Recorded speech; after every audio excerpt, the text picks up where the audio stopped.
আজকে দেখেন একদম পানির অবস্থা দেখেন, সারা রাত বৃষ্টি হয়েছে, বৃষ্টি হওয়ার পরে এরকম পাহাড় থেকে পানি আসতেছে, প্লেন বেল্টে ভাসি যাওয়ার মতন হয়ে গেছে। আপনারা দেখেন পরিস্থিতিটা দেখেন, পরিস্থিতি দেখার জন্য আজকে একটা ভিডিও বানাইতেছি, আপনারা ভিডিওটা দেখেন। পরিস্থিতি খুব খারাপ, যদি এই আকারে পানি নামি থাকে, সারা রাত যেভাবে বৃষ্টি হয়েছে, যদি এইভাবে পানি নামি থাকে তাহলে পরিস্থিতি খুব ভয়ানক হতে পারে। তা আপনারা দেখেন আরও পানি যেতেছে, যেগুলো সেও রাস্তা আছিল রাস্তাগুলো পুরো পানি যেতেছে। তো ভাই আপনি তো শিবিনাঙ্গের লোক, তো পরিস্থিতি কিরকম আপনার বাড়ির পরিস্থিতি কিরকম? পানি হ্যাঁ খুব ভয়াবহ পরিস্থিতি, পানি বাড়তেছে, পানি বাড়ি আছে। তাতে কি রাস্তা আপনার এখানে ভাঙার পরিস্থিতি নেই?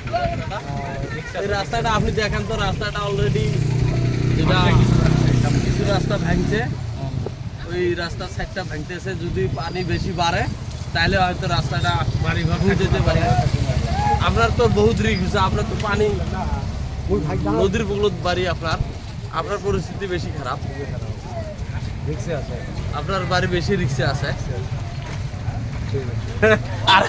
আরো একজন মানুষ যাচ্ছে ফুলবাড়ি থাকি, দেখেন পানির ভিউ নিতে এনজয় করতে আসতেছে।